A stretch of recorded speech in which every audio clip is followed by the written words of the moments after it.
This evening we are very fortunate to have a special guest with us, Mr. Gus Bradley. You might know him as defensive coordinator for the Seattle Seahawks. But what you might not know is that Mr. Bradley played college football at North Dakota State University. He won a national Division II football championship, and he was also a four-time academic selection for the All-North Central Conference. So not only could he play football, he was a good student as well. He's earned 2 bachelor's degrees as well as a master's degree. He has coached at Fort Lewis College, North Dakota State University, for the Tampa Bay Buccaneers, and since 2009 with the Seattle Seahawks. He has coached in several different positions, including being a defensive coordinator, a linebacker coach, and an assistant head coach. We welcome Mr. Gus Bradley.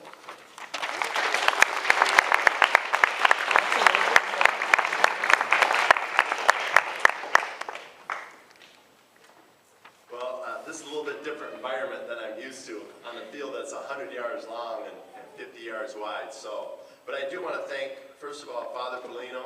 I appreciate this opportunity, Ms. Cromer, Mr. Cox, Jimmy, a good friend of mine, and the rest of the St. Paul's community for giving me this honor tonight. I want to congratulate the 2012 8th grade class from graduating from St. Paul's Catholic Middle School. It's a tremendous accomplishment. St. Paul is a unique school. It's a school that offers great opportunities and experiences, some of which will be remembered for the rest of your life. You are leaving behind a level of security and dependence and entering a new and exciting adventure. In the year 2000, my wife and I and our 2 kids were at the airport, and we were sitting in the chair, and next to us was a young lady and her son who was around 14 years of age. And we got to talk to them, converse with them while we were sitting there waiting for the plane. We were ready to get on the plane, and they were waiting for her husband to get off the plane. And a few moments later, the husband came off the plane, and he had a briefcase and a suitcase. And he walked over, put his suitcase and briefcase down, and looked right over and motioned for his son to come over. His son walked over, and he shook his hand, and he said, "Son, I want you to know you've developed to be quite a young, mature man. I'm proud of you, and I love you." And he shook his hand. He then motioned to his wife, and his wife came over. And they hugged, and he gave her a kiss. And I noticed standing there when I was watching, I thought, wow, that's a powerful moment, real powerful. So I went up to the man. I said, "How long have you been gone for?" He said, 2 whole days. I said, 2 whole days? I said, "Well, how long have you been married?" And he said, 15 years. And I said to him, I said, "You know, that's incredible. I hope I have the same passion for my wife and kids that you have after I've been married for 15 years. And he looked at me and he said, "Don't hope, decide." And I think that's a strong message for all of us.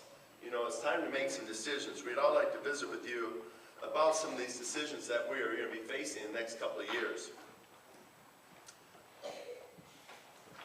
As a member of the Seahawks coaching staff, each year we bring in 15 to 20 rookies, okay?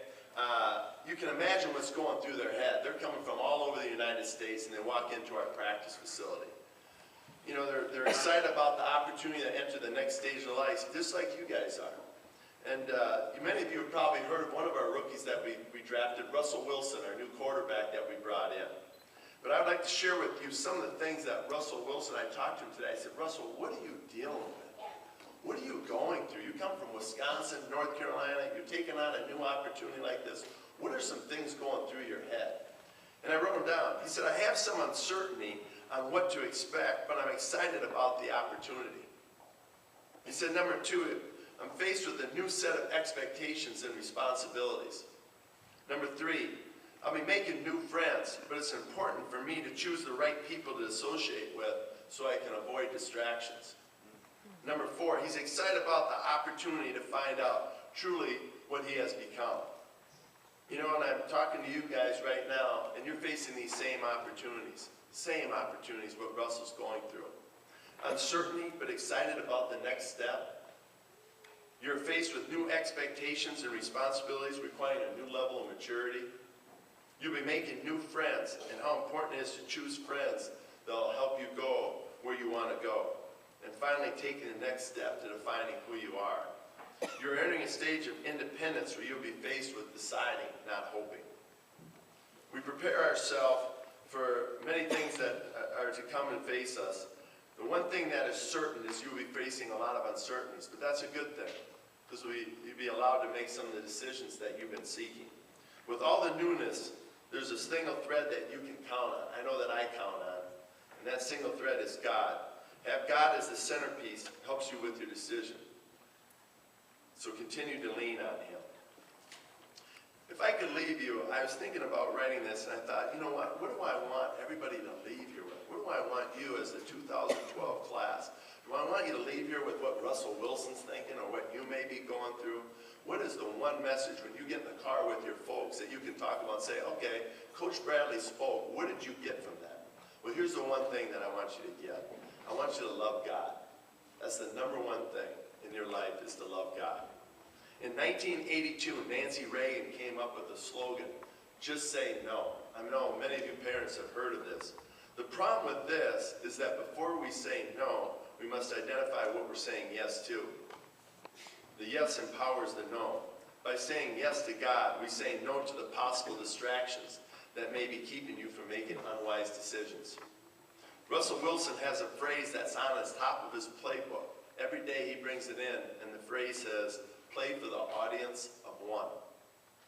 Your foundation has been set to you from your parents, the school, many opportunities, the people and friends that you have met. Stay consistent with your beliefs. Stay consistent with your beliefs and stay true to yourself. Continue to live for the audience of one. About 5 days ago, my son Eli, who's in 2nd grade, came up to me and asked me to go out and shoot free throws with him. So we went outside and we were shooting around. He said, Dad, how about a free throw shooting contest? I said, let's go, man. I've been waiting for this, Eli. Let's go against each other. Well, we lined up at the free throw line, and he was first, and he shot. He made the first one, the second one, third one. Then he missed 2. Then he made. He ended up 8 for 10. And then it was my turn. And I went to the free throw line. I said, okay, Eli, here we go. I shot. I made my first one. Made my second one. Missed my third one. Make. I get to 8 out of 9. 8 out of 9. If I make this next one, I beat him. And he's standing about 5 feet away from me, and I'm dribbling the basketball. And I said, hey, Eli, you want Dad to make it, or do you want him to miss it? He said, Dad, I'm always pulling for you. And I think that's a great message for all of you. 2012 graduates, I'm pulling for you, man. This is a great opportunity. How exciting what you're going into. Remember, love God, play for the audience of one, and stay true to yourself. Thank you for your time. Wow.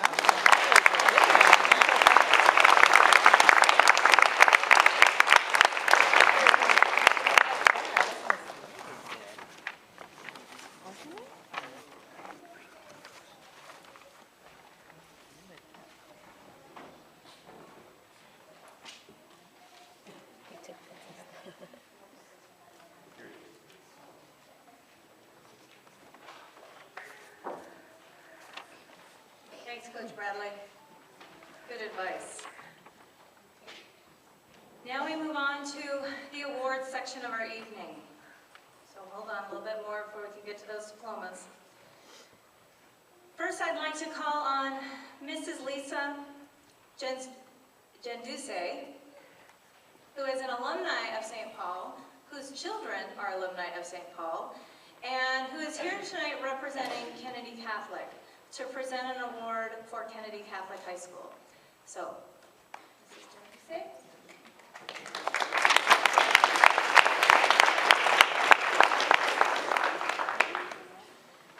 Well, I was going to say just that I'm an alumni of St. Paul's, and my kids are alumni, and so it's been a while since I've been back here, but it's nice to be back and be able to see the kids graduate.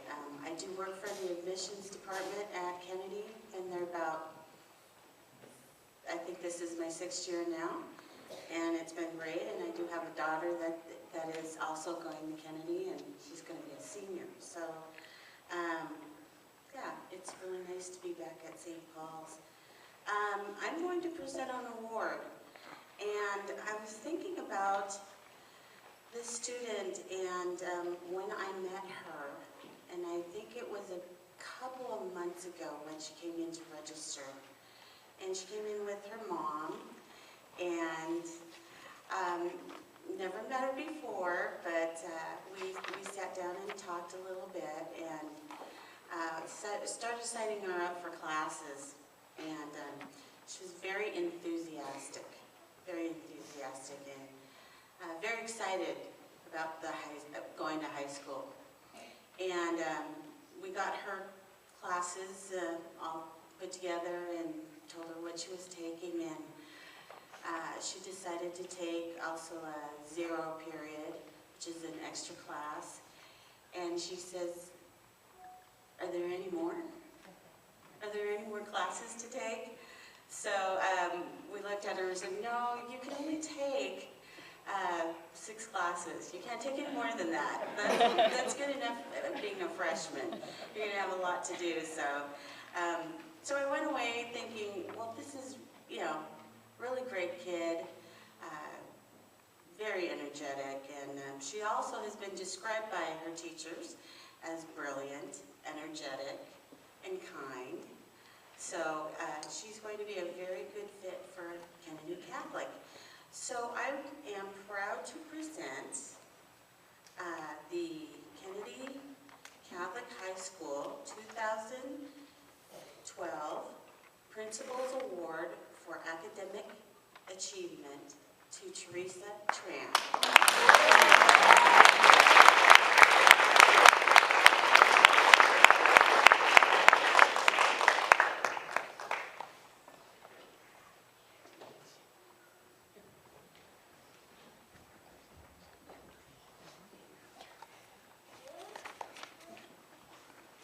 Congratulations, Teresa. We have another student receiving an award from high school this evening. This one is for an academic scholarship from Holy Names Academy. And it's a scholarship in the amount of $1,200 for the 2012-13 school year. So I wish to congratulate Allison Pataxel.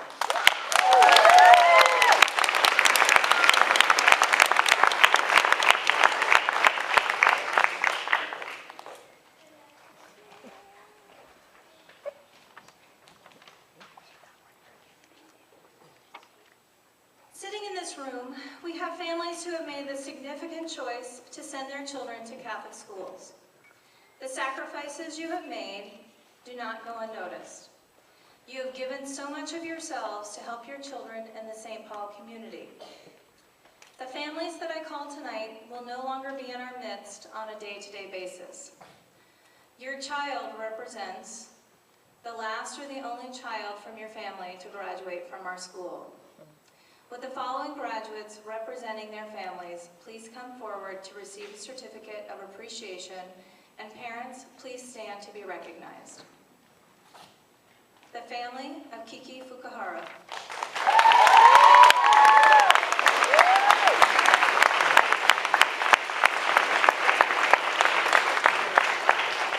The family of Nicholas Horn.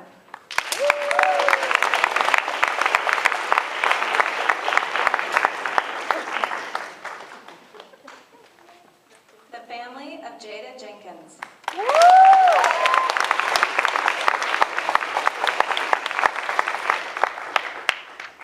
The family of Catherine Lucas Dorsey.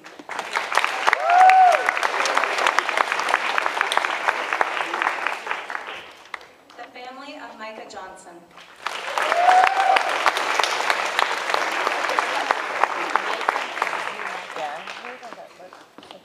The family of Jason Wynn.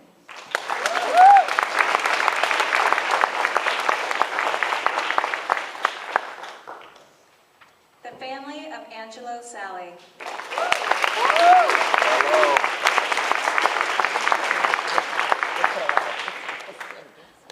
And the family of Amandeep Sandhu.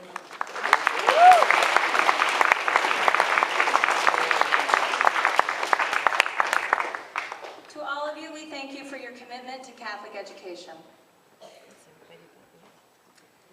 Some of our our graduates have attended St. Paul or another Catholic school for all 9 years of elementary school, kindergarten through 8th. We would like to honor those students now. Graduates, would you please come forward as your name is called? Micah Johnson.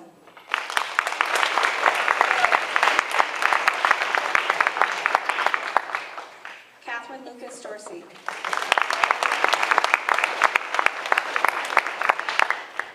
Allison Pataxel.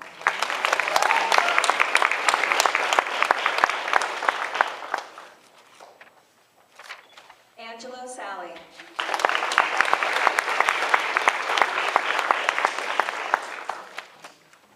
Teresa Tran.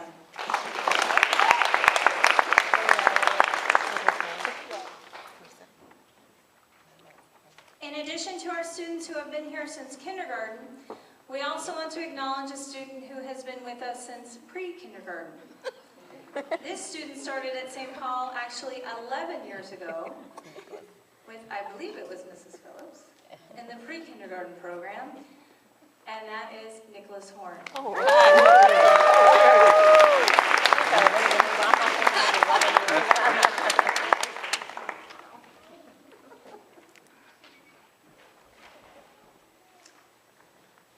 Now we move on to the President's Education Award. The students who receive this award have exhibited outstanding academic excellence. The students must qualify in the following criteria. The criteria are, first, each must have maintained a 3.5 grade point average during their middle school years. Second, each must have high achieving test scores on the ITBS. Students, please come forward when your name is called. Jason Wynn.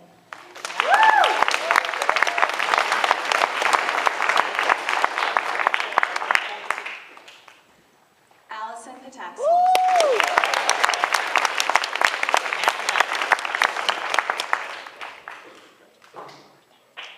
Teresa Tran.